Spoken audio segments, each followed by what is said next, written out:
still in our retro mood after the last FF1 challenge, which had a surprising outcome. We're going to continue on with the retro. This time, we're going to see if we can beat Final Fantasy II using only auto battle, and if any surprises come our way, like in FF1. We're going to use the exact same rules.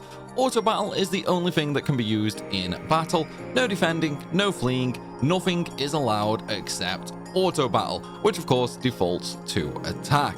So let's just jump right into it, shall we?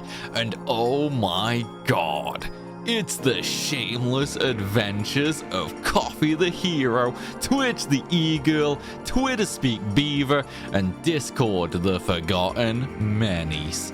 Weird how these characters have the same name as the last challenge, right? Links below. Come on people, Daph is saying she wants food. Let's hit that coffee goal. Also, come bully me on the Discord since I apparently like that. Anyway, the game starts with everybody getting murdered. See, we need to up their numbers. Lend me your power, everybody, and follow along. Now, I know not everybody likes FF2, so let me paraphrase the story as we go. We got horribly murdered because we're weak children. The princess who leads the resistance saves us. Well, 3 of us anyway. We want to join the resistance and get told no. But as a consolation prize, she tells me her super secret password they use to communicate with. Now, how do I sell this info to the Emperor? Anyway, let's go find her dying boyfriend next. But first, we do the most important thing ever. We change the configuration to keep auto battle turned on.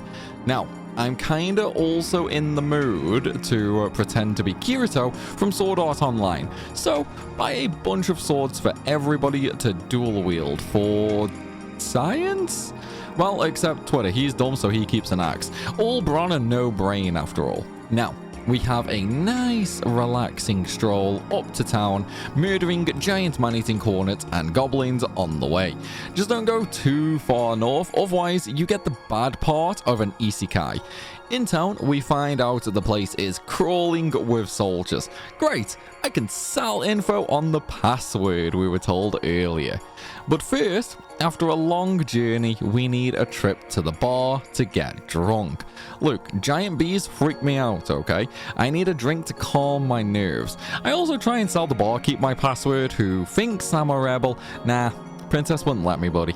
But I know there's only like 10 enemy soldiers here, all drinking. So let's use the secret passageway and walk right through the wall just behind the bar, in plain sight of everybody.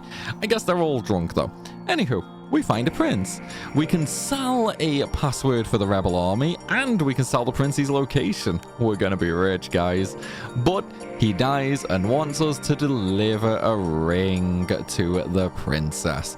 Imagine thinking just any old kids have direct access to the freaking princess. By the way, we never actually give her this ring. It acts as our map for some reason. Look, the OG was weird, okay? I have no idea why a ring acts as a map. But back to the princess we go, who decides to give us a mission, and another character who happens to come with a boat for us. Now, I'm kinda tired of my weeb phase though, so let's buy some armor for everybody and a shield for everybody. Then it's off to go to destroy the Death Star. Wait, no, wrong franchise. Let's go find Joseph in the worst vacation area ever, Salamand. I do hate the cold. Anyway, he refuses to help us. Something about he can't trust people.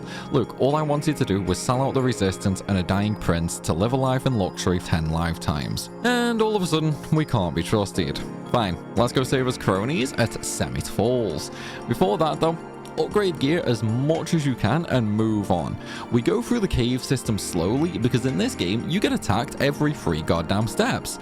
But we eventually get to Paul, who was meant to be the world's best thief, but he got caught on a simple errand. Dude wasn't even breaking into anywhere. Oh, and Joseph's daughter is here as well. Paul takes them all and flees. Honestly, not sure why he couldn't have done that before I got here, since there was no guard or anything.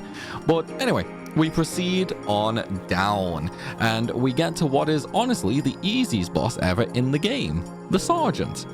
Well, Easy is debatable because he absolutely murders me horribly. I do like no damage to him, and he essentially 2 to 3 shots each of my characters. This was unexpected beyond belief. I never once thought I would ever lose this fight. Seriously, has anybody ever lost this fight? Well, I guess we'll do the rest of the cave first, starting with the monster in the chest, Land Turtle, who I do 0 damage to most hits.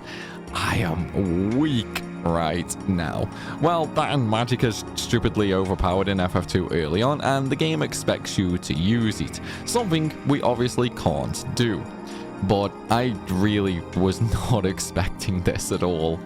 Okay.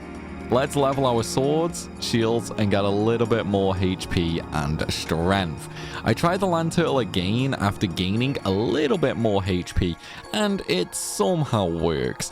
Even more so, it somehow happens pretty fast. I'm thinking the first attempt I was maybe only 1 or 2 hits away from beating it, although, in fairness, some of my hits did do a little more damage this time around, but hey, we beat a trash mob. Now, let's try the boss, who isn't a boss, again. And this time, my damage is a lot higher than previously. The few extra strength points and the extra weapon level helped tremendously. He still did quite a bit of damage to me, but not really enough to cause me any concern. Now I'm starting to think the first Land Turtle and first Sergeant fights were just horrible dreams. Did I really lose them? Or is my Alzheimer's playing up on me? Anyway, since apparently nobody can get anything done around here other than a bunch of random kids, we ignore Joseph and go back to the lovely Hilda, where we don't even get a hi. Instead, she tells us about the Dreadnought, a massive airship of pure destruction, and she wants us to destroy it. She literally leads an army, but she's trusting one of the most important missions ever to some kids. She's known for 5 minutes. She also wants us to deliver the mithril we got to the town blacksmith. Do so, and then buy all the mithril gear you want. I know we only got a chunk of it, but don't worry, mithril is magic and it never runs out. Also, don't get any for Minwu, he's about to ditch us. And since I know it's a question that's going to be asked 100 times easily in the comment section, probably even more than that now that I brought it up, but why don't I just unequip weapons and use fists? Well, yes, the damage is good, but I'm thinking long game here. I want to have shields for the massive evasion boost, and later swords are really potent as well, with some very nice effects. So I want to level them both up from the get-go. Anyway, let's go destroy the Death Star. Look, I know what I said, okay? And we can all agree this game is Star Wars, just like FF12, only less political. Once at Bafsk, we notice all the Imperial soldiers, and so, of course, we instantly turn around and run away to avoid trouble, and not because I'm an idiot and completely lost track of where I was going. Then we find the traitor soldier who we magically recognize, who helps us out, but you know what? I don't even know how we originally find this guy. I honestly can't remember if there's hints or something like that in the base game. It's just something for as long as I can remember, I've always known to go to him and use the password. Does anybody actually know what the in-game hint is to speak to this guy? Anywho, through the smelly sewer, and we find the Dark Knight at the end of the tunnel, who totally isn't Maria's brother. Like, seriously, they all grew up together, and it's Maria's brother. How does nobody recognize the voice? So, after some blabbering, the airship is complete, and most towns in the world get creamed. I kind of feel like maybe I should have moved a little faster, but hey, I'm just a kid. Bonus points if you get the reference. Well, I suppose I best go sort out the flying tank. So, back into the sewer, because there's a rest room here where some Imperial keeps his pass. Yeah, some people just like the raw smell of sewage, I guess. Look, we don't kink shame, okay? So, Now we can get into the airship. Now we just need some sunfire to destroy it. Kind of amazing how they have literal fire from the sun. Really curious how they got it considering their technology level. But anyway, Hilda gives us a hint and so we're off. Oh, and the king died. Shame. So anyway, we're off to Joseph again for the goddess ball so we can get into Kashun Keep. In order to get this ball, Joseph tells us we need his snowmobile. Seriously, what is up with the random technology in Final Fantasy? If there's snowmobiles, it means they have portable engines. So why do we have sailboats and no cars or bikes? And even worse, a lack of roads. At least, even after all the destruction caused by the Dreadnought though, the travelling is still easier than Pothole Britain. Now, Joseph isn't the sharpest tool in the shed. I mean, he hit a snowmobile behind a waterfall after all. So because of this, he comes with no weapons to use and just punches things. That's fine. Don't bother equipping him. Instead, we can just change his equipment after this dungeon, can't we? Also, Twitter speak beaver. I don't know though, so follow me for non-beaver tweets. So, with the comedy and more shameless plugging done, we arrive at the end of the dungeon where we have to fight an Adamantoise. Remember the land turtle before? Yeah, same deal, just stronger, which means we're back to dealing 0 damage. We even do a whopping 30 damage when we manage to land a critical. As for him, he does about a third of my health per hit. So of course, we won super easily. No, if you believe that, you're kinda crazy. We got put in our place even worse than Daphsoo's Bahamut would do to her. The second attempt goes much better though, with Joseph of all people doing the majority of my damage. This is a problem with my insistence on keeping weapons equipped, prepping for the end of the game. It's kinda messing with me now. So after this fight, I'll unequip weapons and just go fisting things for the Adamantoise anyway. It's not an overly difficult fight and nobody died, but it did take a while to whittle down his huge HP pool. So next up, Morgan, and this is a joke fight that ends very quickly. And so Joseph dies and we don't tell his daughter. Look, she's better off thinking he just went out for milk and he'll return someday. Just like my dad. I swear though, he'll be back one day. I think he just decided to travel on foot and get the freshest milk possible from the other side of the planet. But mark my words, he will be back. Enough about my broken home though. It's time to go play with Sunfire. So it's off to Kashun Keep. On the way, I do level up my fist and try to fight the captains in Finn. The first attempt, I get destroyed. The second though, works. So I heal up and do it again. And then after about 3 or 4 attempts, my farming is like this. The joys of fists in FF2. I want to get some flame bows and golden armors. Not sure how much I'll use the bows, but having an elemental weapon will be nice. The most important though is the armor. The defense is only a little higher than what I currently have, but it makes me more resistant to poison. And once we have 3 of them, which surprisingly doesn't take all that long, we move on. At Kashun Keep, we bump into the coward Gordon who wants to help. Sure thing, buddy. Strip him of all his equipment. We can sell that later, and honestly, we don't need his help with level 6 and level 7 fists. Now, we just make our way through the keep to Red Soul at the end. Remember my magic only run? Yeah, we aren't gonna have those issues here, and we get revenge. It might absorb all elemental magic, but hey, we're punching it. And last time I checked, the only aspect of that is a broken nose. No elemental damage needed. Afterwards, we get the Aegil's Torch, which lets us carry Sunfire, and now I feel like an Olympian torchbearer, other than the fact I'd be lucky to run to the end of my street, let alone however many miles they need to. Outside, we see the Dreadnought eat an airship alive, and if we went all the way back to town, we'd find out Hilda was aboard the ship. She wanted to help, but instead just got in our way. Well, maybe we can save her while blowing up the airship. Now, I have no idea how I don't get stopped, considering I don't have any sort of uniform on, and only the first guard asks to see my pass. They don't even blink an eye while I'm stealing all of their treasure or murdering mobs in front of them. I get all the way to the engine as well, completely forgetting about Hilda and Sid, so I turn around and run all the way back through the ship, break them out of jail, and then stroll back along to the engine and blow it up. The Dark Knight appears and Maria manages to recognize her brother's voice this time. Talk about a terrible sister. After a very slow, dramatic exit from the exploding ship, we're dropped off at Altair, where we can continue our next mission to find the long-lost dragoons. Oh, and this time the king actually dies, just like all the dragons and dragoons of Deist who got poisoned. Wonder if this is where the inspiration for Kefka came from. Now, let's go murder some pirates, get a new party member who we pretend doesn't exist, steal her ship, and sail away.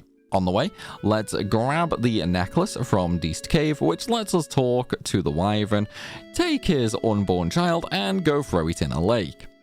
Okay, you know, when we put it that way, it actually sounds really, really bad, but considering that's what happens, you know?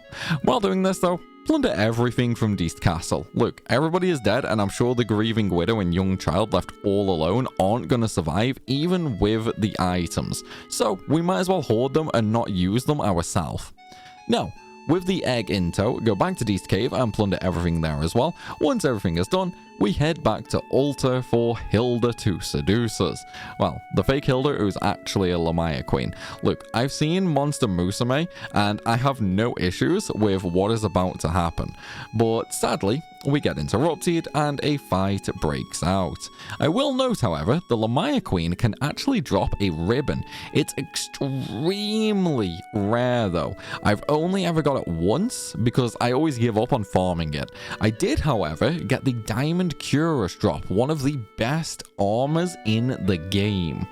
Now, we head over to the Colosseum to save the real princess. When we get there though, shocker, it's a trap, and the Emperor was expecting us. So we casually punch a behemoth in the face to take it down before, shocker, we fall for another trap, and the Emperor vanishes before we get captured and thrown in jail. It's okay though, Paul comes and lets us out, so we smack our way through, proclaiming the treasure chest as ours, and rescue the real Hilda. Once we get back to Altair, we find out everybody is gone. It's time to raid Castle Finn. So, steal all the treasure and beat up Gotos. He hits hard, but I hit harder. And with that, we saved the castle. Now, our next task is to find out what's taking Minwu so long in getting the ultimate spell that's been sealed away for hundreds of years. So, if the country's best mage can't get the job done, then obviously the next step is to send some random kids you've known for a few hours. Before that though, we need to go speak to a wall to steal a mask, and then we head over to Mysidia. I'm kind of curious on how the fights this way will actually go, considering they can be incredibly brutal, and the mobs are a massive step up compared to what we've been fighting so far. Once there, I also upgrade everybody's equipment, which honestly is a little long overdue. Then we place the mask on a statue and leave. Then I casually game over to some slime monsters. But ignoring that, off we go to a tropical island. Look, I'm tired of wars and saving planets. I want a vacation. But sadly, the landscaper ran off a while ago, so it's not very nice. I can deal with the monsters, but I hate overgrown weeds and vines. After stealing all the treasure chests and grabbing the black mask at the end, we can then go to the Cave of Mysidia, where we need to place our latest mask on yet another statue so we can proceed through and grab the crystal rod, an item required to get into Ultima. Well, it's required for us anyway. No idea how Minwoo gets in there, but before we can ask him, we get swallowed up by my trouser snake, Leviathan. Layla is also missing, but yeah. Instead, we get a new character in here, Richard, a dragoon. Then we murder a worm and steal a new ship and continue on like nothing ever happened. I do wish we could have actually fought Leviathan though. That would have been an awesome boss fight. Now, for Mysidian Tower, a giant dungeon with multiple bosses. They might just be reskins of the Gigas mob, and sure, the first two go down super easily. The third one, the Thunder Element Gigas, however, decides enough is enough. Firstly, I barely do any damage to him outside of critical, and he's doing a solid half of my HP in a single hit. Ricard also gets absolutely destroyed, and Twitch dies as well. Coffee is getting lower, and Twitter is still full HP. Right after Twitch dies though, I take the Gigas out and move on. Minwoo dies with a Kamehameha, and we get the Ultimatome, something which we can't even use in this run. Sorry Minwoo, you died for nothing. Also, I inspect the other 4 crystals in here to get a stat increase, and with that, it's time to return to Castle Finn. The world gets destroyed, the Wyvern egg we threw into the lake hatches and senses we need help, so he flies us into the Cyclone where we go casually murder the Emperor. First though, we steal his treasure. The general monster in a box takes me by surprise though in terms of how many hits he actually takes, and also how much damage he deals to me. We're kind of reaching that point now where I'm going to want to start using actual weapons, so I think I'll start leveling them after this dungeon. The green dragon monster chest though absolutely destroys me, so I try again with weapons on. During the process of trying to level said weapons though, I come across Lemires who confuse me and absolutely destroy me. This is seriously not a good place to grind, so I bite the bullet and just ignore this treasure chest. Moving on. And well, anybody who knows FF2 knows just how easy it is to break and how easy in general it is. Well, turns out with auto battle only, not so much. The fight with the Emperor goes horribly. The statues are ripping me apart and I can't even get through the wood golem in the final fight before I finally succumb to him. So, you know what that means? A primal signature grind. Afterwards, I try out the green dragon again. I do manage to beat it, but it took a while and the reward wasn't even anything we can use. So let's heal up and try the Emperor again. This time, it goes infinitely better. Like, seriously, a night and a day difference. The first 2 fights for his minions go down effortlessly, and then on the Emperor fight itself, I even get a preemptive strike allowing me to dispatch the wood golem and other trash mobs with relative ease before the Emperor manages to hit me with a Thunder 10 cast before he ultimately dies. And now, we've saved the world. For about 10 minutes until Discord takes over the world while I'm trying to party. God damn it. Now, we have to go all the way back across the world to kick our best friend's ass. Well, I guess somebody has to do it, and I do enjoy beating people, so let's go. And the first step to this is watching our good friend Sid die so we can steal his airship. Well, he was lending it to us, but I don't think he's going to be taking it back. Also, while here in Finn, I do refill my items given how many I had to use in the Cyclone. At Old Castle Palmetia, we slowly work our way through, grabbing treasures as we go, and trying to increase our stats without any cheesing. So, the Emperor comes back from hell, Ricard dies, Discord becomes a good guy, and I won the lottery. One of these 4 things is a lie though, and because lies are bad, I guess I need to go to hell. Before that though, let's go grab Excalibur from Deist. Insert Soul Eater Excalibur meme. Look, after FF1, I had to do it again. It's like when I point out Vilfa's boobs in FF10, it triggers people and their tears sustain me. Sadly though, my confidence is cut short when I get murdered on the first floor of the Jade Passage by some Marlboros in typical FF fashion. It's fine though. We abuse the autosave feature in Pixel Remaster and quick saves to speedrun through the Jade Passage, same with Pandemonium until we hit the final boss. Now, as you can see, my damage is horrible, and his is amazing. And so, we're going to cheese using the blood sword, because honestly, even completely stat maxed, I don't know if we could actually kill him, since my strength was already in the 70s. Without buff spells, we just lose so much damage. The blood sword, however, is special. I have no idea why, but when you use it on the Emperor, it does absolutely insane damage. If somebody could let me know down below why this is, I would really appreciate it. So, in the end, we did cheese the final boss. But can you blame me? It's well within our rules as well. We beat Final Fantasy II using only auto battle. It was freaking tough though, and there was a lot more deaths than I actually expected. But hey, a win is a win, so I'll take it nonetheless. But now, there are two things. Firstly, what do you think is going to be the next video? Just like last week, there is a hidden clue in this video. It could be verbal, or it could be something visual hidden around.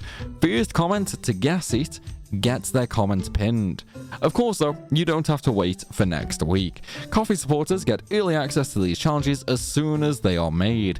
Not only that, you get a bunch more rewards, and it massively helps the channel out.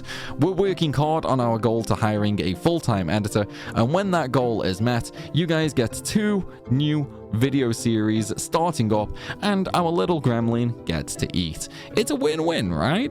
Of course, if that's not your thing, no worries. There's tons of free ways you can help out as well, like dropping likes on videos, watching them all the way through, twice if you really like it, and then of course by following our socials, Twitch and Discord servers. Seriously, bigger numbers and more engagement helps so much more than you might think. Also, go follow Daph. All links are down below in the description and in linktree. Linktree also includes some goodies you probably didn't expect.